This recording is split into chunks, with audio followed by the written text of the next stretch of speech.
الذي أرسله بالحق بشيرا ونذيرا وداعيا إلى الله بإذنه وسراجا منيرا أما بعد فأعوذ بالله من الشيطان الرجيم بسم الله الرحمن الرحيم والذين إذا ذكروا بآيات ربهم لم يخروا عليها صما وعميانا وقال تعالى إن الله وملائكته سيدنا محمد وعلى آله سيدنا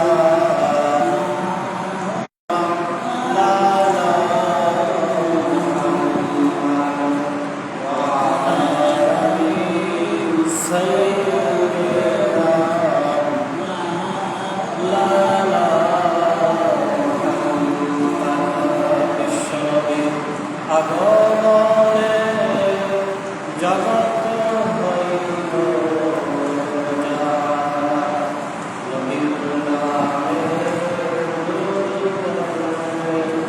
মিটে যাবে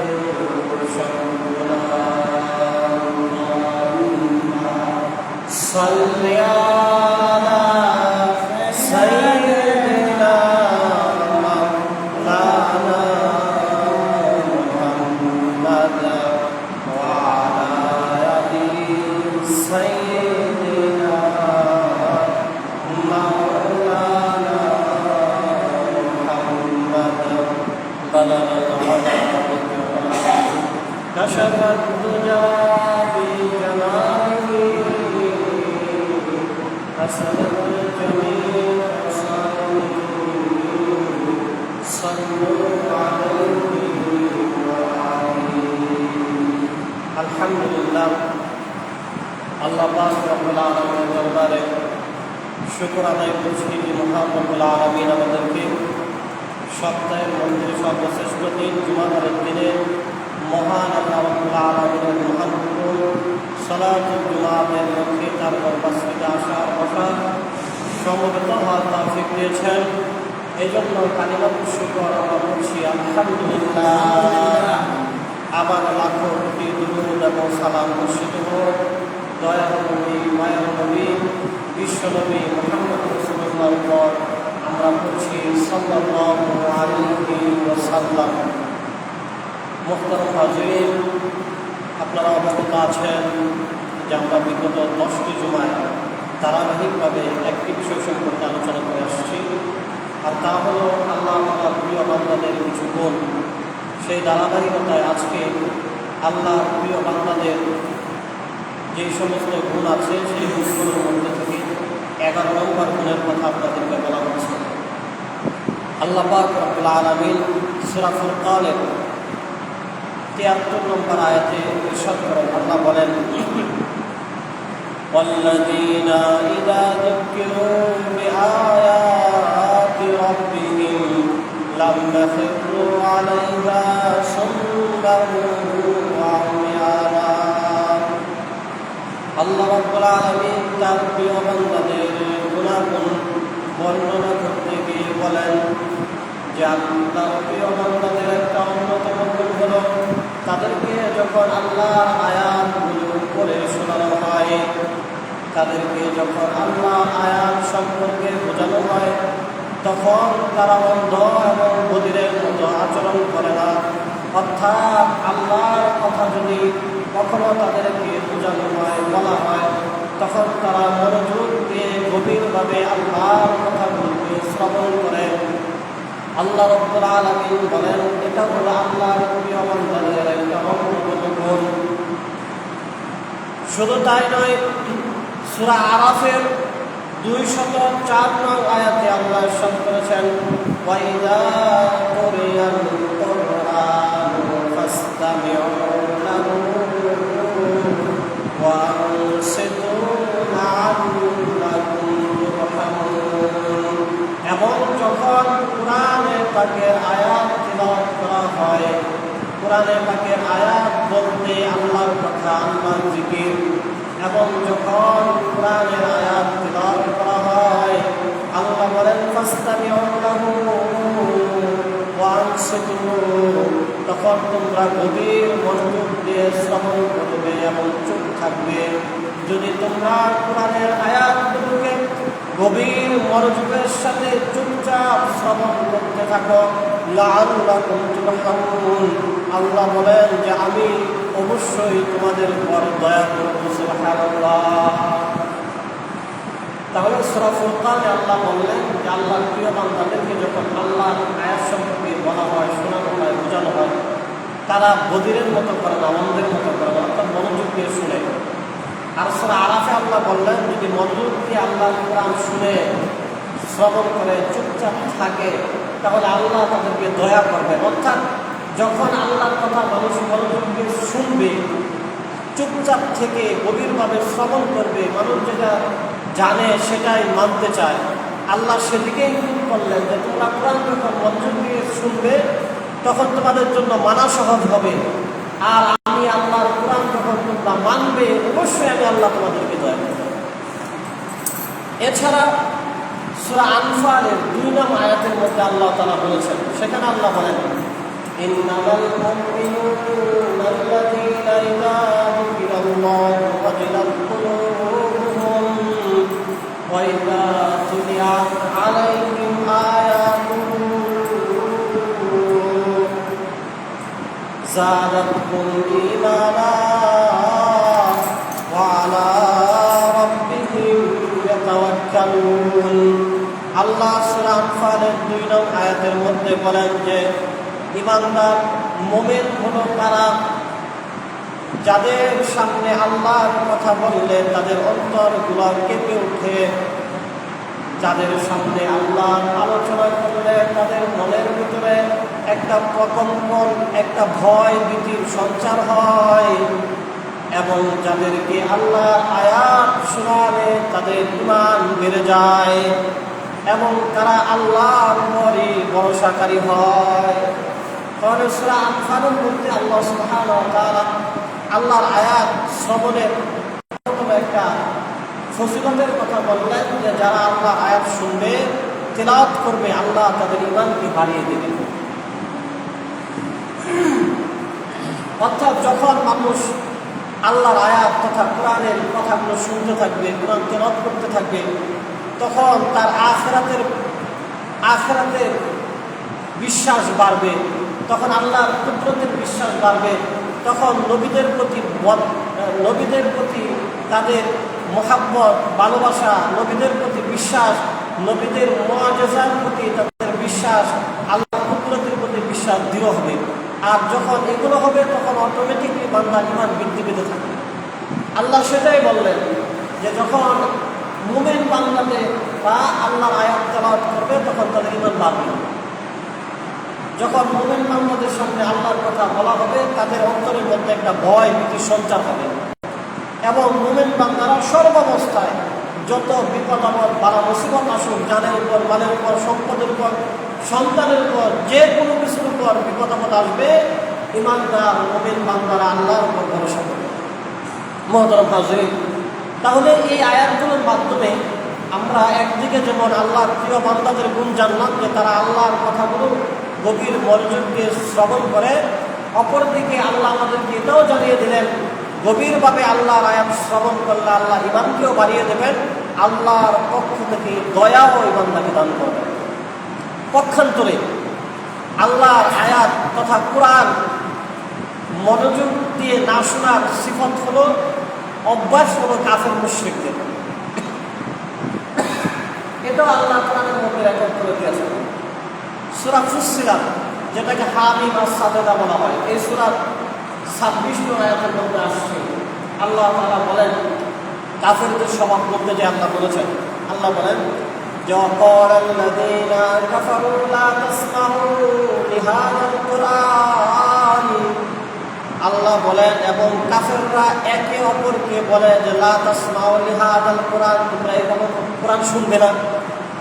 আগের আয়াতগুলো আমরা শুনলাম কি, যে কোরআন শুনবে যারা আল্লাহর প্রিয় বান্দা, তারা মনোযোগ দিয়ে শুনলে আল্লাহ ইমানকেও বাড়িয়ে দেবেন, আল্লাহ তাদের প্রতি দয়াও করবেন। আর কাফেরদের স্বভাব হলো তারা একে অপরকে বলে লা তাসমাউ লিহাদাল কোরআন, তোমরা এই কোরআন শুনবে না। ওয়ালগাউ ফীহি, এবং তোমরা যখন কোরআন কেউ পড়বে তখন তোমরা হট্টগোল করবে, তখন কথাবার্তা বলা শুরু করে দেবে, তখন তোমরা চিল্লাচিল্লি করবে, অন্য অন্য পেঁচালের মধ্যে ব্যস্ত থাকবে, যাতে কোরআনটা সঠিকভাবে কেউ না শুনতে পারে। নবীজি সাল্লাল্লাহু আলাইহি ওয়াসাল্লাম যখন মক্কাতে ইসলামের দ্বীনের ধর্মের দাওয়াত দিতেন, কাফেররা এই কাজ করত, আল্লাহ সেটাই তুলে ধরলেন। তাহলে আল্লাহর প্রিয় বান্দাদের গুণ হলো কোরআন মনোযোগ দিয়ে শুনবে, ফলশ্রুতিতে আল্লাহ তাদেরকে দয়া করবেন। আর কাফেরদের স্বভাব হলো তারা নিজেরা তো শুনবেই না, আবার আরেকজনকে বলবে কোরআন কিন্তু শুনবা না, কোরআনের আলোচনা হলে সেখানে হট্টগোল করবে। সুতরাং এখনো যদি কখনো কোথাও কোরআনের আলোচনা কেউ করতে চায়, কোরআনের আলোচনা কেউ শোনাতে চায়, যারা বিভিন্নভাবে বাধাগ্রস্ত করে, বুঝতে হবে তারা নামে মুসলমান হলেও তারা আসলে প্রকৃত অর্থে মুসলমান হতে পারবে। কেননা কোরআনের আওয়াজ বিঘ্নতা ঘটানো, কোরআনের দাওয়াতের মধ্যে সমস্যা ঘটানো, কোরআনের আওয়াজকে থামিয়ে দেওয়া, এটা কোনো মুসলমান ইমানদারের স্বভাব গুণ হতে পারে না, এটা বরঞ্চ কাফেরদের অভ্যাস।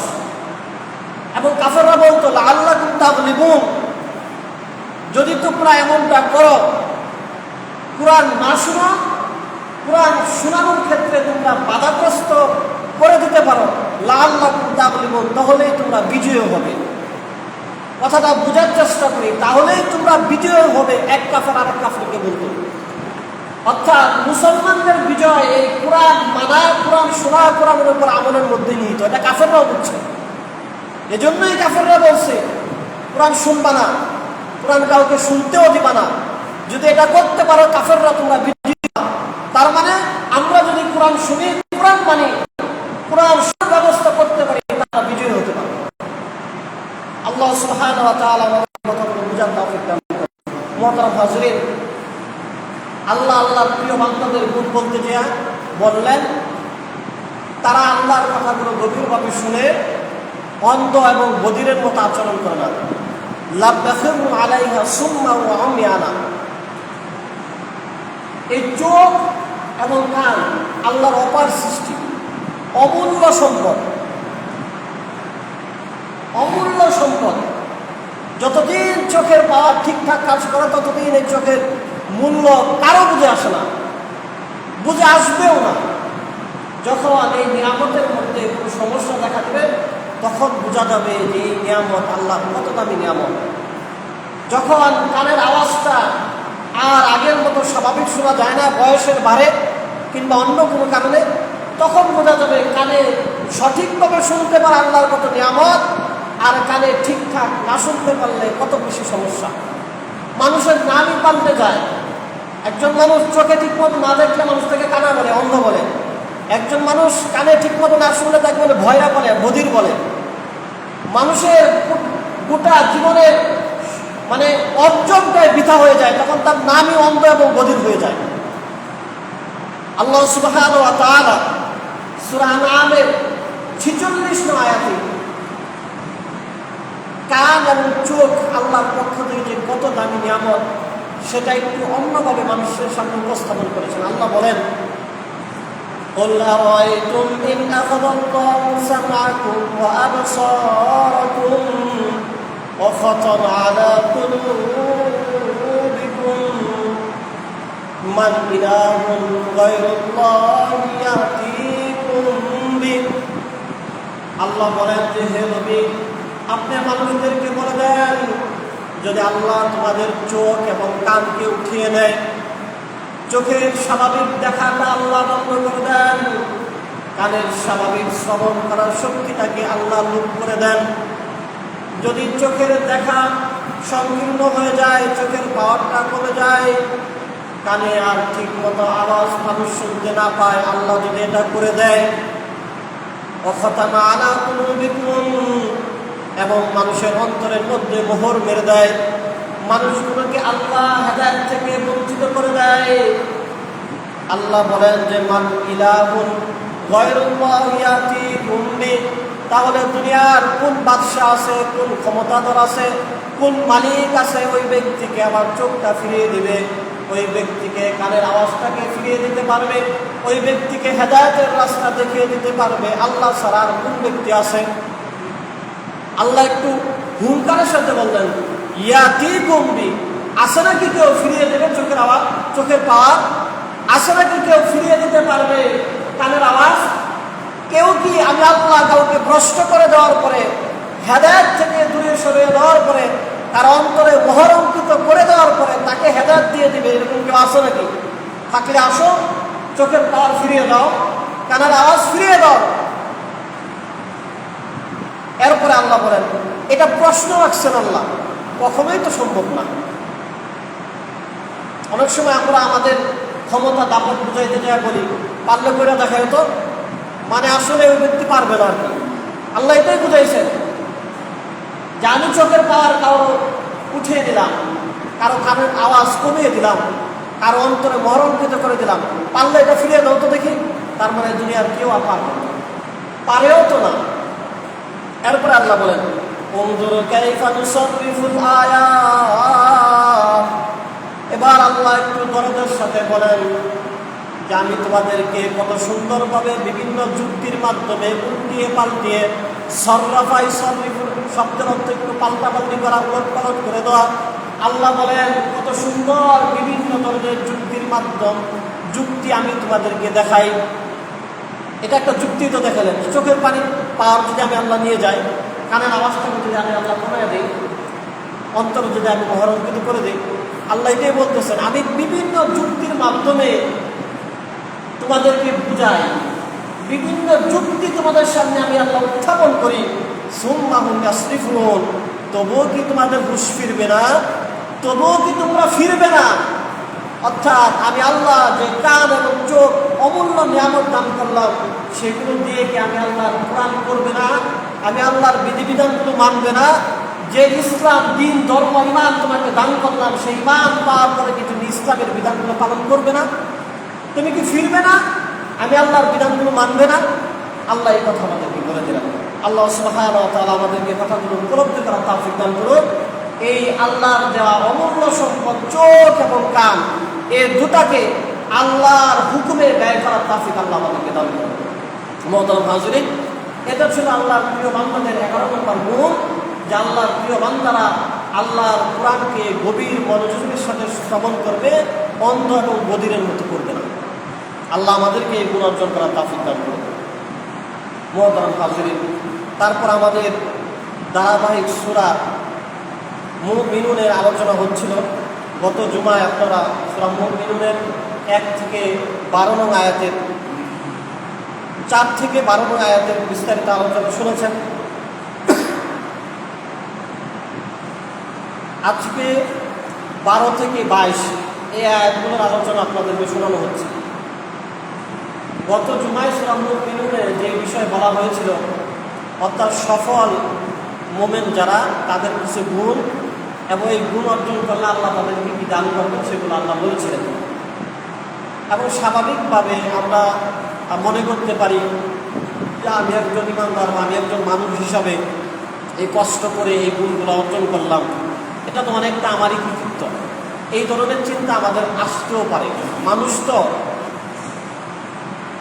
আল্লাহ সুবহানাহু ওয়া তাআলা পরবর্তী আয়াতের মধ্যে আল্লাহর কিছু অনুগ্রহের কথা বলে দিলেন, যে তুমি একজন সফল মুমিন হয়ে কিছু গুণ অর্জন করে তুমি সফল মুমিন হলে, এর দ্বারা এমনটা না যে এই কাজটা তুমি করে অনেক বেশি কৃতিত্বের অধিকারী তুমি নিজে হয়ে গেছো, বরঞ্চ এর পিছনে আল্লাহর অনেক অনুগ্রহ তোমার উপর রয়েছে। কেমন অনুগ্রহ?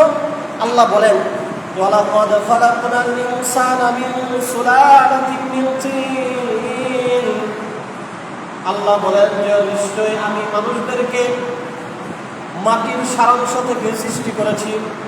অর্থাৎ মানুষ হয়ে তো মানুষ নামাজি হবে কিংবা যাকাত দিবে, লজ্জাস্থানের হেফাজত করবে, কিন্তু ওই মানুষটাকে আল্লাহ বলেন আমি ওই মানুষকে আমি আল্লাহ তো মাটি দিয়ে বানাইলাম। সুম্মা জাআলনাহু নুতফাতান ফি ক্বরারিন মাকিন। এই যে মাটির সারাংশ দিয়ে আল্লাহ তাআলা বানালেন, দুইটা অর্থ। প্রথম অর্থ হলো প্রথম মানুষ যিনি আদম আলাইহিস সালামকে আল্লাহ তাআলা মাটির সারাংশ দিয়ে বানিয়েছেন, এর পরবর্তী মানুষদেরকে আল্লাহ তাআলা আদম থেকেই বানানোর একটা সিলসিলা ধারাবাহিকতা সৃষ্টি করে দিয়েছেন। তবে আরেকটা ব্যাখ্যা হলো যে মানুষকে আল্লাহ তাআলা যেই বস্তু দিয়ে বানায়, বাবা মার যে বীর্য দিয়ে মানুষকে আল্লাহ তাআলা মানুষ বানানোর যে প্রয়াস করেন, আর সেটা খাদ্যের মাধ্যমে হয়। আর আমরা জানি খাদ্য খাবারগুলো মাটি থেকে উৎপন্ন হয়, তার মানে ইনডাইরেক্টলি মানুষকে আল্লাহ তাআলা মাটি থেকেই বানিয়েছেন। এরপর আল্লাহ বলেন সুম্মা জাআলনাহু নুতফাতান ফি ক্বরারিন মাকিন। আল্লাহ তাআলা বলেন যে অতঃপর আমি তাকে শুক্রাণুবিন্দু একটা নিরাপদ আশ্রয়ে আমি আল্লাহ তাআলা রেখে দিয়েছি। অর্থাৎ বাবার শুক্রাণু থেকে মার রেহেমের মধ্যে একটা নিরাপদ জায়গায় আল্লাহ তাআলা সংরক্ষণ করেছেন। এটা আল্লাহ তাআলা সূরা জুমারের এক আয়াতের মধ্যেও বলেছেন। পরবর্তী আয়াতে আল্লাহ বলেন সুম্মা খালাকনান নুতফাতা আলাকা। অতঃপর আল্লাহ সুবহানাহু ওয়া তাআলা এই শুক্রাণুটাকে একটা মানুষের জমাট রক্ত আল্লাহ তাআলা জমাট রক্ত হিসাবে আল্লাহ তাআলা করেছেন। ফাখলাকনাল আলাকাতা মুদগা। অতঃপর এই রক্ত জমাট রক্তটা থেকে আল্লাহ তাআলা একটা মাংসের টুকরা, গোশতের টুকরাকে আল্লাহ তাআলা রূপান্তর করেন। ফাখলাকনাল মুদগাতা ইযামা।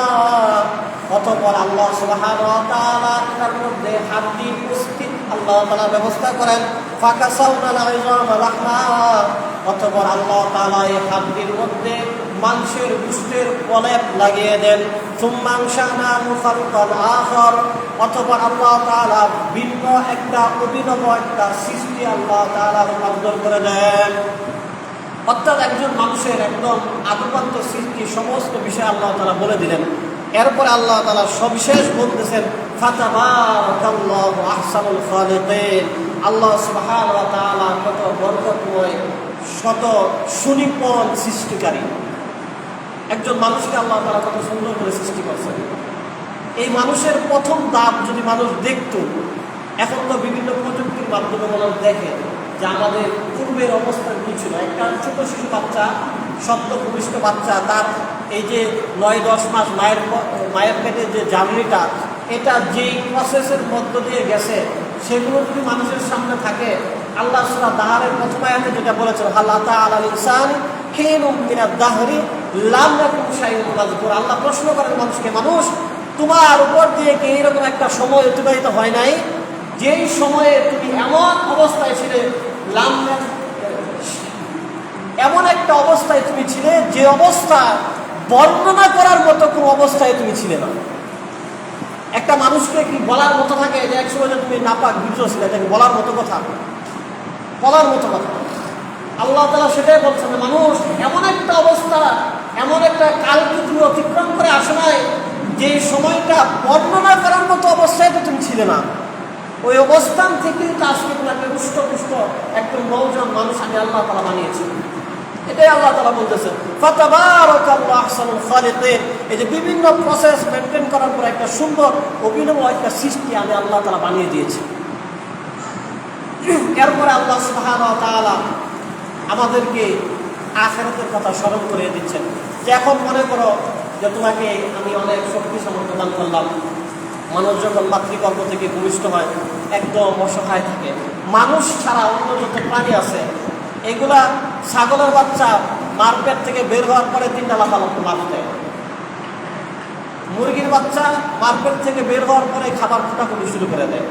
অন্য যত সৃষ্টি আছে সবগুলো একই অবস্থা, কিন্তু মানুষের একটা বাচ্চা, আপনি এই বাচ্চাটা ভূমিষ্ঠ হওয়ার পরে 6 মাস পর্যন্ত তো ডাক্তাররা বলে যে মায়ের দুধ ছাড়া যেন তার মুখে আর কোনো কিছু মাই দেওয়া হয়। এরপরে স্বাভাবিক নরম খাবার, ওই খাবারটা মা সন্তান 6 মাস হওয়ার পরে খাবার মা সন্তানের মুখে দেওয়ার আগে আগে আঙুল দিয়ে টেস্ট করে, মার মুখে দিয়ে টেস্ট করে, হাতের চামড়ার মধ্যে লাগায় টেস্ট করে যে এইটার গরম ঠিক আছে কিনা, ঠান্ডা ঠিক আছে কিনা, জাল টাল সব ঠিকঠাক আছে কিনা, এরপরে মা সন্তানের মুখের ভিতরে দেয়। এইরকম দুর্বল সে মানুষ।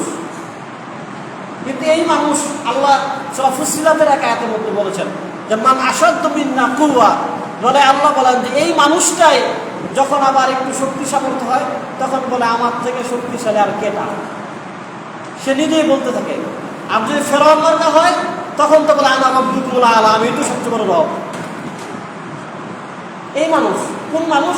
যেই মানুষের পরিচয় দেওয়ার মতো কোনো কিছু নাই, যেই মানুষ খাবার খাওয়ার জন্য বছরখানেক সময় অপেক্ষা করতে হয়, এরপরে নিজের হাতে খেতে পারে না। স্বাভাবিক দাঁড়ানোর জন্য 6 মাস থেকে 1 বছর সময় লাগে একটা বাচ্চা স্বাভাবিকভাবে দাঁড়াবে।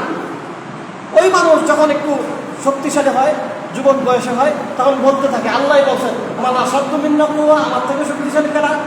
আর যদি একটু শয়তান হয় তখন ফেরাউনের মধ্যে বলে আমি তো সবচেয়ে বড় রব। আল্লাহ বলেন এইরকম শক্তি তোমরা দেখায় না। কেন দেখায় না? আমি অনেক সুন্দর করে তোমাদেরকে বানিয়েছি। পরবর্তী আয়াতে আল্লাহ বলেন সুম্মা ইন্নাকুম বা'দা যালিকা লামাইতুন, যে সে মানুষ অতঃপর অবশ্যই তোমাদের সবাইকে মৃত্যুবরণ করতে হবে। শেষ, পুরা মনে করেন কাহিনী শেষ। এই যে দুর্বল অবস্থায় আল্লাহ তাআলা বানালেন, কোনো অস্তিত্বহীন অবস্থা থেকে আল্লাহ তাআলা বানালেন, অনেক শক্তি সামর্থ্য আল্লাহ তাআলা আমাদেরকে দিলেন।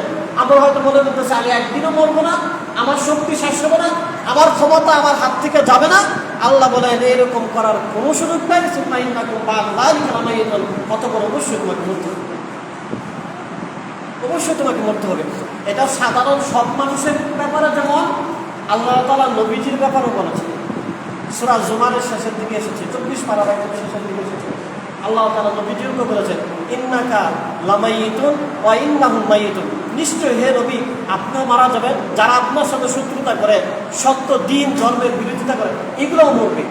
সুতরাং আপনি একটু টেনশন করেন না, মন খারাপ করেন না, তাদের এই কষ্টটাকে আপনি কষ্ট হিসেবে নিয়ে নিন না। তারাও মরবে, আপনিও করবেন, মরার পরে ফাইনাল খেলা কথা শুরু হবে। আর আল্লাহ তাআলা এখানে আমাদেরকে বলে দিলেন যে মানুষ তোমরা সবাই তো মৃত্যুবরণ করবে। এখন আবার আমাদের চিন্তায় আসতে পারে যে আল্লাহ বলছেন মরবো, মরলেই তো শেষ, আর কোনো হিসাব নাই। আল্লাহ পরের আয়াতে আবারও সেটা বলে দিয়েছেন। আল্লাহ বলেন সুম্মা ইন্নাকুম ইয়াওমাল কিয়ামাতি তুবআসুন, যতপর নিশ্চয়ই অবশ্যই আমি তোমাদেরকে কিয়ামতের দিন পুনরায় আবার উঠাবো। তার মানে বাঁচার সুযোগ নাই। এই শক্তি ক্ষমতা শেষ হবে, মরবো, মরার পরে আমরা শেষ হয়ে যাবো না। আল্লাহ আবার কিয়ামতের দিন আমাদেরকে উঠাবেন। আল্লাহ হিসাবের কাজ করে আমাদেরকে দাঁড়াতে হবে। সূরা মারইয়ামের 96 নং আয়াতের মধ্যে আল্লাহ বলেছে ওয়াকুল্লুহুম আতিহি ইয়াওমাল কিয়ামাতি ফারদা, যে সেদিন প্রত্যেক মানুষ একা একই আমি আল্লাহর কাছে আসবে, একজন একজন আমি আল্লাহর কাছে আসবে। আসার পরে আমি তাকে বলবো মান রব্বুকা ওয়া মা দীনুকা ওয়া মান নাবিয়ুকা। কিয়ামতের ময়দানের প্রাথমিক যত জিজ্ঞাসাবাদ আছে আল্লাহর পক্ষ থেকে, যত ধরনের জিজ্ঞাসাবাদ আছে, প্রত্যেকটা জিজ্ঞাসাবাদ কিন্তু ব্যক্তিকেন্দ্রিক। মার রব্বুকা, তোমার রবকে। আল্লাহ বলবে না তোমাদের রবকে, তোমার পুরা পরিবারের, তোমার পুরা পরিবার কারে আল্লাহ মানত, এইরকম প্রশ্ন কিন্তু আল্লাহ কখনো করবেন না। আল্লাহ বলে মার রব্বুকা, তোমার রবকে, এটা আগে বলো। তোমার দিন কি ছিল, তুমি কার দিন মানছ, কোন ধর্ম তুমি দুনিয়াতে মেনে এসেছো, তুমি কার অনুসরণ করে তোমার জীবনযাপন করবে, একদম পার্সোনাল প্রশ্ন। এবং অন্য একটা বিষয় তো আমরা জানি যে কিয়ামতের দিন 5টা প্রশ্নের জবাব না দেওয়া পর্যন্ত একজন মানুষ কোদামাও তার পাটাকে তার স্থান থেকে নড়াতে পারবে না। ওইখানেও ব্যক্তিগত প্রশ্ন, তুমি কিভাবে জীবন পরিচালনা করেছো, কোন পথে অর্জন করেছো, কোন পথে ব্যয় করেছো, কতটুকু এলেম তোমার ছিল, জ্ঞান ছিল, জ্ঞানের অনুযায়ী কি পরিমাণ আমল করেছো, সবগুলো পার্সোনাল প্রশ্ন, সবগুলো ব্যক্তিগত প্রশ্ন। সামষ্টিগত প্রশ্ন আসবে পরে, কিন্তু আগে ব্যক্তিগত প্রশ্নগুলো আসবে, ব্যক্তিগত জিজ্ঞাসাবাদ আসবে কিয়ামতের দিন। সেটাই আল্লাহ সূরা মারইয়ামে বলেছেন ওয়াকুল্লুহুম আতিহি ইয়াওমাল কিয়ামাতি ফারদা, যে তোমরা সবাই একা একই, একজন একজন আমি আল্লাহর কাছে আসবে।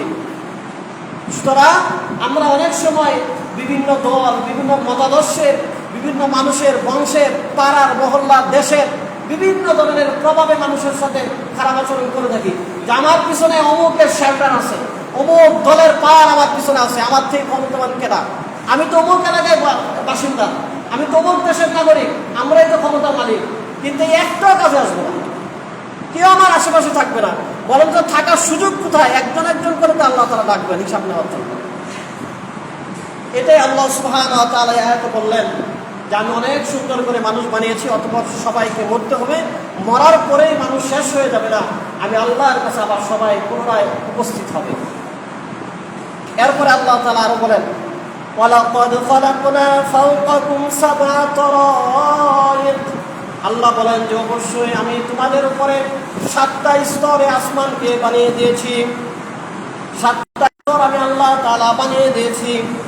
ওমা কুন্না আনিল খালকি গাফিলিন, এই যে অনেক সৃষ্টি আমি আল্লাহ তাআলা বানালাম, 7টা আসমানকে স্তরে স্তরে বানালাম, এই গোটা জমিন বানালাম, দুনিয়াটাকে এত বড় করে বানালাম, এত সৃষ্টি দুনিয়ার মধ্যে এসেছে, এই সব সৃষ্টি দুনিয়াতে থাকার পরে ওমা কুন্না আনিল খালকি গাফিলিন, আমি আল্লাহ আমি আমার কোনো বান্দা সম্পর্কে বেখবর না, আমি আল্লাহ আমার কোনো বান্দা সম্পর্কে অজানা নয়, আমি আল্লাহ আমার সব বান্দাদের সঠিক খবর সব কিছু আমি আল্লাহ জানি।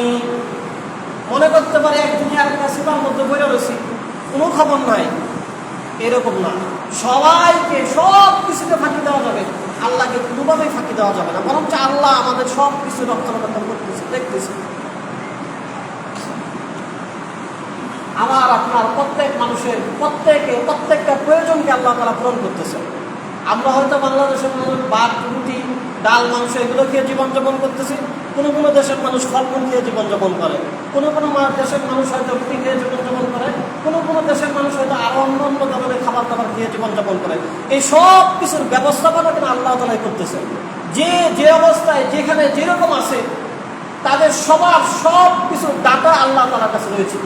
আল্লাহ তাআলা সেটাই বললেন যে যেখানে যেরকমই থাকো আমি আল্লাহ তোমাদের সম্পর্কে জানি, আমি আল্লাহ তোমাদের সম্পর্কে অজানা না।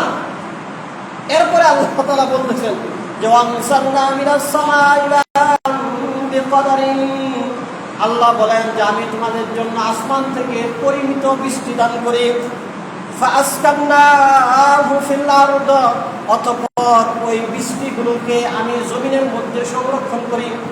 বৃষ্টি পড়ার পরে এই বৃষ্টিগুলো নদীর মধ্যে যায়, নদীর মধ্যে যায় পানি জমা হয় এবং বিভিন্ন পাহাড়ের মধ্যে এই পানিগুলো জমার পরে এই ঝর্ণা দ্বারা হয় পানিগুলো, বৃষ্টি পানিগুলো আবার এরকম লোকালয়ের মধ্যে চলে আসে। আল্লাহ তাআলা বলেন জমিনের মধ্যে এই পানিগুলো আমি আল্লাহ সংরক্ষণের ব্যবস্থা করে দিয়েছি। ওয়াইন্না আলা যাহাবিন বিহি লাকাদিরুন, এবং আল্লাহ বলেন এবং অবশ্যই আমি আল্লাহ চাইলে এই পানিগুলো যেগুলো সংরক্ষণ করা থাকে, আমি আল্লাহ যদি চাই এগুলো আবার আমি আল্লাহ এই সংরক্ষিত পানি যেগুলো আছে এগুলো আমি আল্লাহ আবার অপসারণ আমি আল্লাহ করতে পারি। এই ক্ষমতা আমি আল্লাহ রয়েছে, সংরক্ষণের ক্ষমতা যেমন আমি আল্লাহ রয়েছে, এগুলো অপসারণের ক্ষমতা আমি আল্লাহ রয়েছে। এরপরে আল্লাহ সুবহানাহু ওয়া তাআলা বলেন ফাআনশানা লাকুম বিহি জান্নাতিন মিন নাখিলিন ওয়া আনাব, আল্লাহ বলেন আসমান থেকে আমি পরিমিত বৃষ্টি দান করি, দান করার পরে সেই বৃষ্টি জমিনের মধ্যে সংরক্ষণ থাকে, থাকার পরে ফাআনশানা লাকুম বিহি জান্নাতিন মিন নাখিলিন ওয়া আনাব, এই জমিন থেকে আমি তোমাদের জন্য খেজুর এবং আনারের বাগান সৃষ্টি করে দেই। খেজুরের বাগান এবং আনারের বাগান আল্লাহ তাআলা সৃষ্টি করে দেন। লাকুম ফিহা ফাওয়াকিহু কাসীরাতুন ওয়া মিনহা তাকুলুন, এবং তোমার জন্য তাতে প্রচুর ফলমূল আমি আল্লাহ সৃষ্টি করে দেই যেগুলো তোমরা ভক্ষণ করো। ফলের কথা আল্লাহ তাআলা এই আয়াতের মধ্যে বলছেন, প্রচুর পরিমাণে হয় সেটাও আল্লাহ তাআলা বলেছেন এবং বলেছেন এগুলো তোমরাই খাও, এই ব্যবস্থা আমি আল্লাহ তোমাদের জন্য করে দিয়েছি। এরপরে আল্লাহ তাআলা বলেন ওয়াশাজারাতান তাখরুজু মিন তুরি সাইনা আতামবুতু বিদ্দুহুনি ওয়াসিদুন লিল আকিলিন, এবং আল্লাহ তাআলা বলেন একটা বৃক্ষ আছে, একটা গাছ আছে, তাখরুজু মিন তুরি সাইনা, যে গাছটা যে গাছটা সিনা উপত্যকা যেটা মিশরে, তো এখানে বেশি জন্মায়।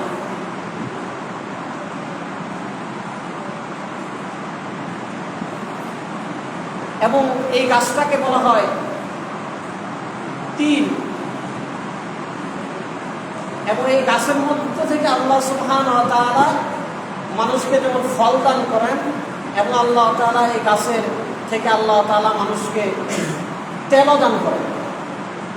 এটার ফলও খাওয়া যায়, তেলও খাওয়া যায়।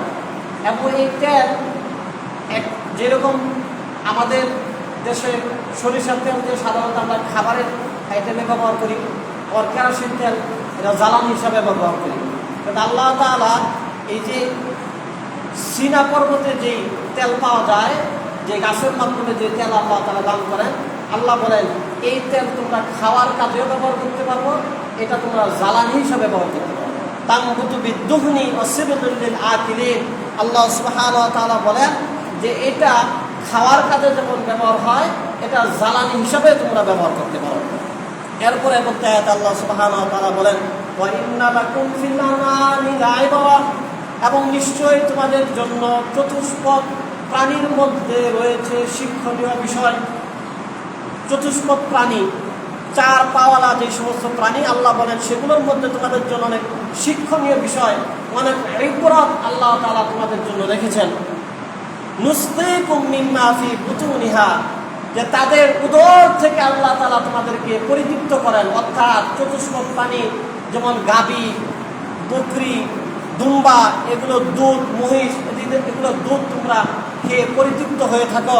এবং আল্লাহ বলেন লাকুম ফিহা মানাফিউ কাসীরাতুন, এবং এগুলো তোমাদের জন্য অনেক বেশি উপকারী। দুধকে অনেক বেশি উপকারী বলা হয়ে থাকে। আল্লাহ বলেন এটা আমি চতুষ্পদ প্রাণীর উদর থেকেই বের করে তোমাদেরকে পরিতৃপ্ত করি। অমিনহা তাকুলুন, এবং তোমরা তাদেরকে ভক্ষণ করে থাকো। যে সমস্ত চতুষ্পদ প্রাণীর গোশত খাওয়া হালাল, সেগুলো আমরা শরঈ পদ্ধতিতে জবাই করে সেগুলো গোশত খাই, আল্লাহ তাআলা সেটাও বলে দিলেন।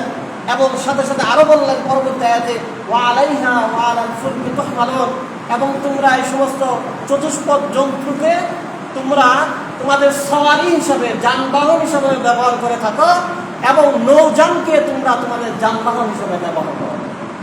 অর্থাৎ সূরা মুমিনুনের 12 থেকে 22 এই আয়াতগুলোতে আল্লাহ সুবহানাহু ওয়া তাআলা আল্লাহর কিছু অনুগ্রহের কথা, আল্লাহ প্রদত্ত কিছু নিয়ামতের কথা আল্লাহ তাআলা আমাদেরকে জানিয়ে দিলেন।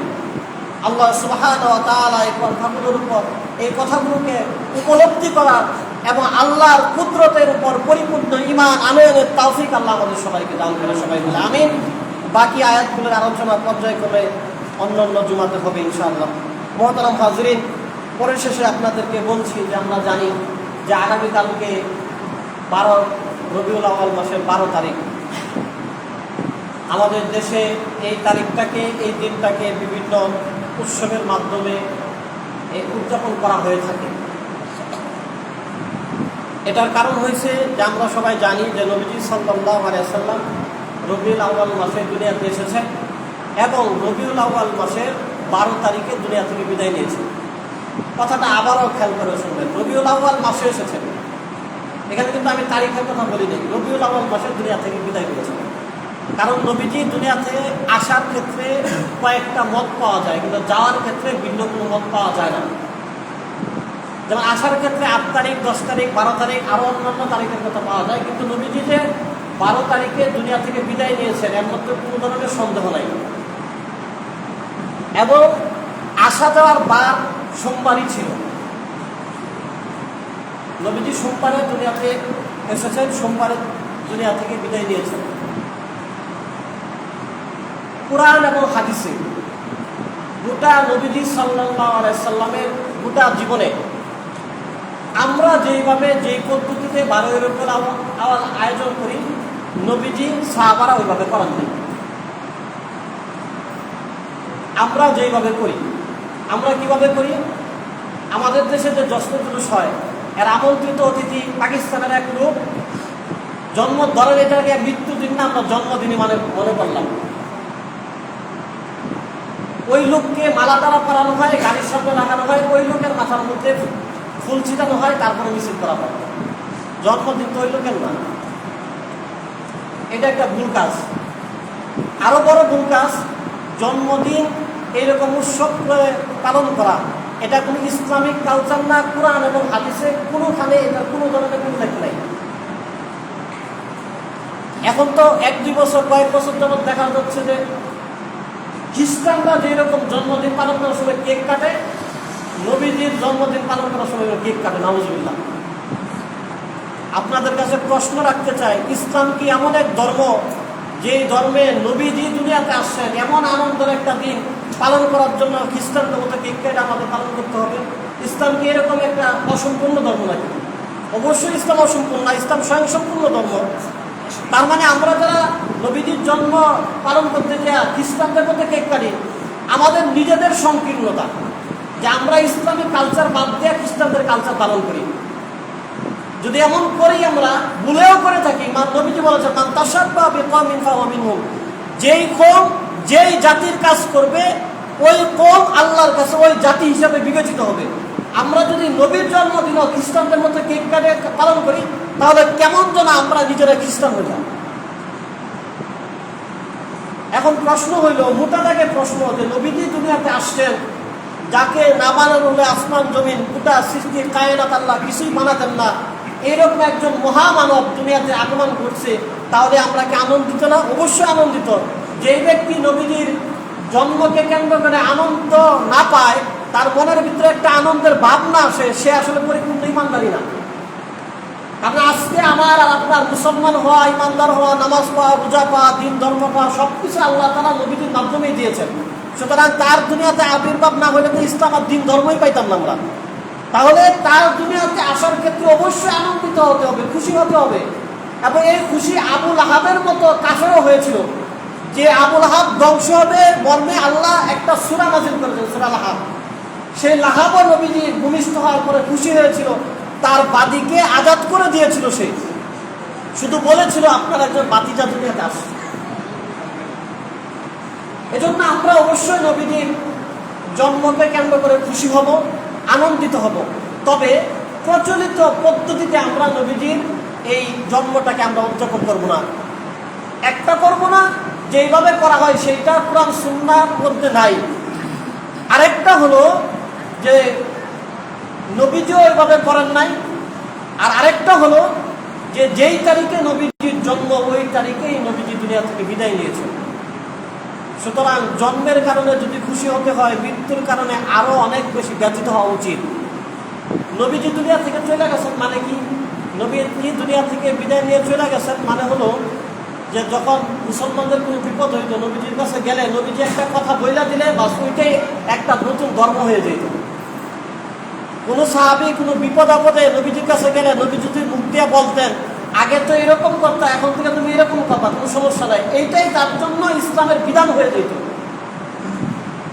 এজন্যই তো নবীজির জানাজাটাও যেই দিন সেই দিন হয় নাই। এর অনেকগুলো কারণের একটা কারণ হলো সাহাবারা নবীজির জানাজা পড়বেন ওই রকম মানসিকতায় তারা ছিলেন না। এত বেশি তারা ব্যথিত হয়ে গেছেন নবীজির মৃত্যুতে যে নবীজির জানাজা তারা পড়বেন, এটা যে একটা সুশৃঙ্খলভাবে পড়তে হবে ওই সেন্সই তাদের ভিতরে ছিল না। সব কিতাবে রেকর্ড করছে এই কথা। ওমর রাদিয়াল্লাহু আনহু ঘোষণা দিচ্ছেন, কেউ যদি বলে যে মুহাম্মদ রাসূলুল্লাহ মারা গেছে, আমি তার শরীর থেকে মাথাকে আলাদা করে ফেলব। মানে তিনি এত বেশি আবেগপ্রবণ হয়ে গেছেন। সাহাবারা এত বেশি কষ্ট পাইছেন, এই কষ্টটা আমাদেরও। আজকে নবীজি থাকলে এই ফিলিস্তিনের এই ঘটনা ঘটতো না, এই মারমার মুসলমানদেরও এই ধরনের ঘটনা ঘটতো না। নবীজি বাইচা থাকলে আমাদের একটা নেতৃত্বের একটা মজবুত জায়গা থাকত। কারণ যিনি 313 জনের এক ক্ষুদ্র জামাত দিয়ে প্রথমে মক্কা তারপরে গোটা পৃথিবীর মধ্যে রাজ করতে পারেন, একটা দল একটা বাহিনী বানাতে পারেন, যার এরকম নেতৃত্ব গুণ আল্লাহ তাআলা দান করেছেন, তাহলে বর্তমান বিশ্বে মুসলমানদের অস্ত্র টাকা পয়সা কোনো কিছুতেই কম না, কিন্তু শুধুমাত্র নেতৃত্ব নেই, একজন অভিভাবক নাই। তা আমরা তো সেই অভিভাবক হারা, এই জন্য তো আমাদের কষ্ট অনেক বেশি। এই দুই কারণে আমরা অন্যান্য মানুষ যেইভাবে 12 রবিউল আউয়াল পালন করে সেইভাবে পালন করার পক্ষে আমরা না, এবং না থাকাটাই উচিত। যেহেতু নবীজি, সাহাবারা, তাবিঈরা, তাবিঈরা, আইম্মায়ে মুজতাহিদিন, বড় বড় ইমাম যারা ছিলেন, আবু হানিফা, শাফিঈ, হাম্বলী, কেউ এরকম করে নাই। প্রায় 670 বছর পরে নবীজি দুনিয়া থেকে বিদায় হওয়ার পরে যেইভাবে ঈদে মিলাদুন নবী পালন করা হয় সেটা শুরু হয়েছে। এই কারণে আমরা পালন করি না। আরেকটা হলো এই দিন নবীজি দুনিয়া থেকে বিদায় নিয়েছেন। এখন আমরা নবীজি সাল্লাল্লাহু আলাইহি সাল্লাম তার জন্মকে কেন্দ্র করে কি কি করতেন, নবীজি যেটা করতেন, মুসলিম শরীফের হাদিসের মধ্যে আসে, হযরত কাতাদা রাদিয়াল্লাহু তাআলা আনহু বলেন যে সুইলা আন সাওমি ইয়াউমিল ইসনাইনি, আমি নবীজিকে প্রশ্ন করলাম, ইয়া রাসূলুল্লাহ, আপনি সোমবার দিন কেন রোজা রাখেন? কাতাদা রাদিয়াল্লাহু আনহু বলেন, আমি নবীজিকে প্রশ্ন করলাম, ইয়া রাসূলুল্লাহ, আপনি সোমবার কেন রোজা রাখেন? ফাকালা যালিকা ইয়াউমুন উলিদতু ফীহি ওয়া ইয়াউমুন বুইসতু আও উনজিলা আলাইয়া মিনহু। নবীজি উত্তর দিয়েছেন, সোমবারে আমি জন্মগ্রহণ করেছি, সোমবার দিন আল্লাহ আমাকে নবুয়ত দান করেছেন, অথবা নবীজি বলেছেন সোমবার দিন আল্লাহ তাআলা কুরআন অবতীর্ণ আমার কাছে শুরু করেছেন। তাহলে নবীজি জন্মটাকেও পালন করতেন কিভাবে? রোজার মাধ্যমে। কিভাবে? কোনো মাসে না, কোনো তারিখে না, বারে, জন্মের বারে নবীজি রোজা রেখে পালন করতেন। এটা নবীজির জন্মটাকে পালন করতেন রোজার মাধ্যমে। কারণ আমরাও যদি কেউ ধরেন সব আগেই যে শরীয়ত জন্মদিন পালন করার সুনির্দিষ্ট কোনো নীতিমালা দেয় নাই, এরপরে আমাদের ইচ্ছা যে মানুষ কত আড়ম্বরপূর্ণ অনুষ্ঠানের মাধ্যমে জন্মদিন পালন করে, সেলিব্রেট করে, আমরা মুসলমান, আমাদেরও করতে মন চায়। যদি এই দাবি আমাদের উত্থাপন হয় যে আমরা মুসলমান, আমাদেরও পালন করতে মন চায়, তাহলে মুসলমানের নবী মুহাম্মদ রাসূলুল্লাহ রোজা রেখে জন্মদিন পালন করেছেন। প্রত্যেক মুসলমানের উচিত জন্মদিনের বারে রোজা রেখে জন্মদিন পালন করা।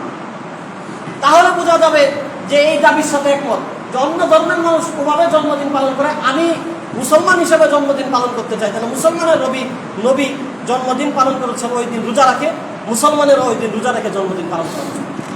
এটা হলো একটা জিনিস। আরেকটা হলো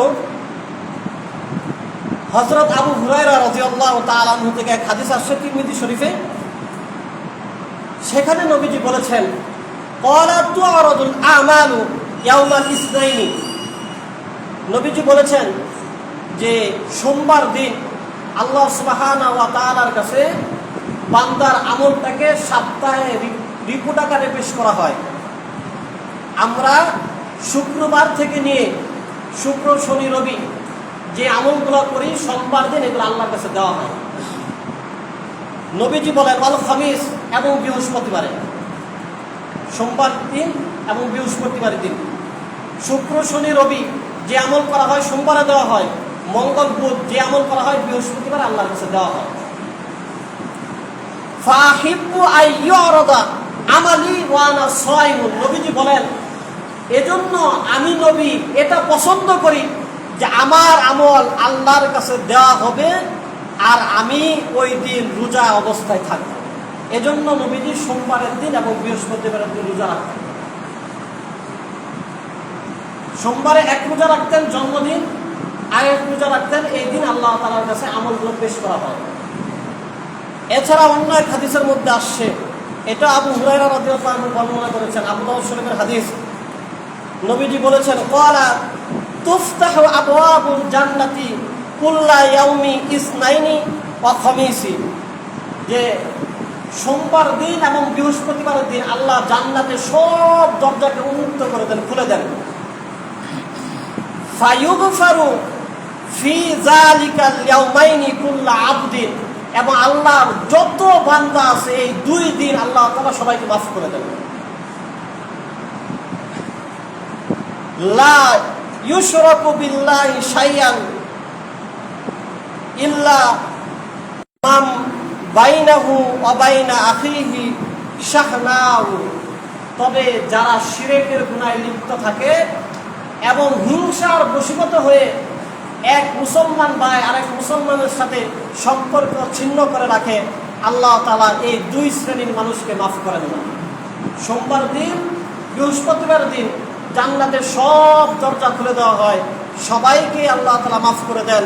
কিন্তু যারা শিরকের গুনাহে লিপ্ত থাকে এবং এক মুসলমান আরেক মুসলমানের সাথে সম্পর্ক ছিন্ন করে হিংসার বশীভূত হয়ে, তাদেরকে আল্লাহ তাআলা মাফ করেন না।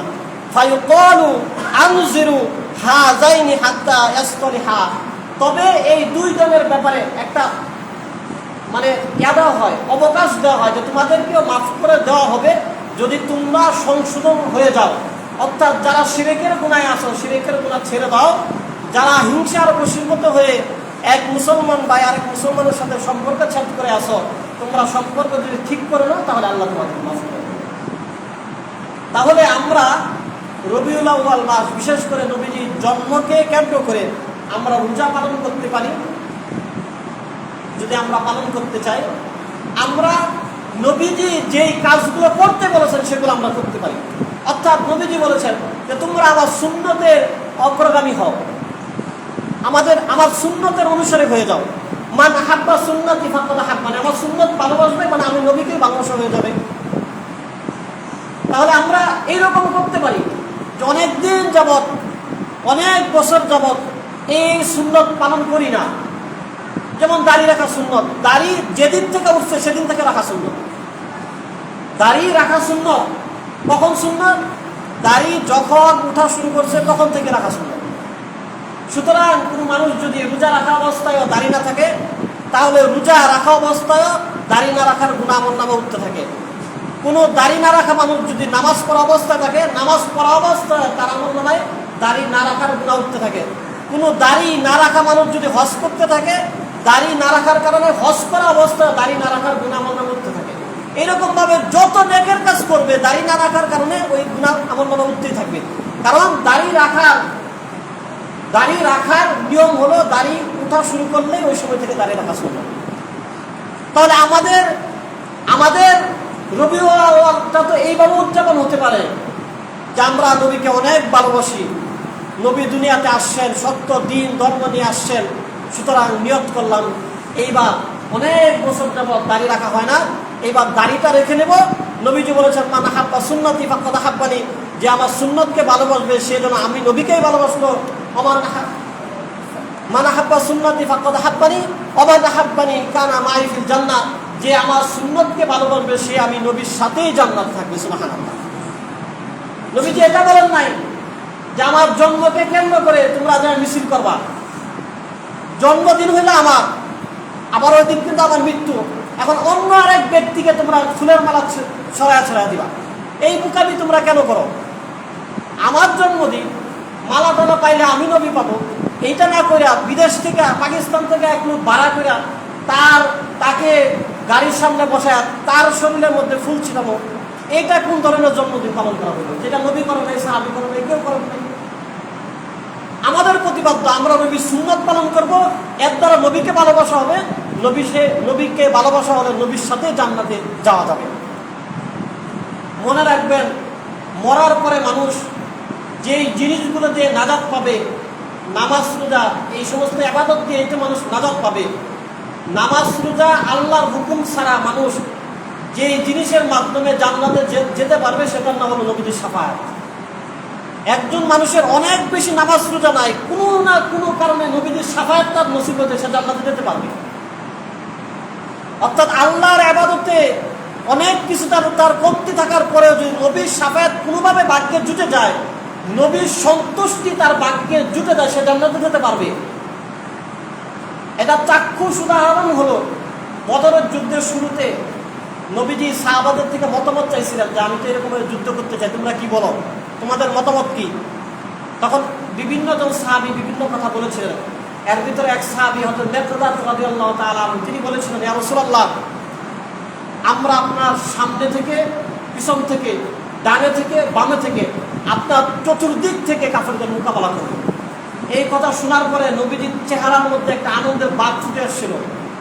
পরবর্তী সময় উমর রাদিয়াল্লাহু আনহু ওই সাহাবীকে বলেছিলেন যে বদরের যুদ্ধের প্রাককালে তুমি নবীজিকে তোমার মুখের একটা কথার মাধ্যমে যে খুশি করে দিয়েছিলে, নবীজির চেহারার মধ্যে আমি উমর যে আনন্দ দেখেছি, আমি উমর আমার জীবনের সমস্ত আমল তোমাকে দিয়ে দিতে চাই, তুমি শুধু তোমার ওই কথার আনন্দটুকু আমাকে দিয়ে দাও। কারণ এই কথার মাধ্যমে তুমি নবীজির মনটাকে খুশি করে দিয়েছে। উমরের মতো সাহাবী নবীজির খুশিটাকে এত বেশি গুরুত্বপূর্ণ মনে করে। তার মানে আমরা যদি নবীজির সুন্নত মেনে নবীজিকে খুশি করে যেতে পারি, তাহলে তো আমাদের জন্য জান্নাতে যাওয়া সহজ, নবীজির শাফাআত পাওয়া সহজ। আল্লাহ সুবহানাহু ওয়া তাআলা আমাদেরকে সহি শুদ্ধ সঠিক পন্থায় নবীজির জন্মের আনন্দ উদযাপন করার তৌফিক দান করুন এবং সমস্ত প্রকার বেদাত মুক্ত শরীয়ত বহির্ভূত জিনিস থেকে বেঁচে আমল করার তৌফিক আল্লাহ সুবহানাহু ওয়া তাআলা আমাদের সবাইকে দান করুন। যারা পরে আসি ইনশাআল্লাহ তাআলা আল্লাহ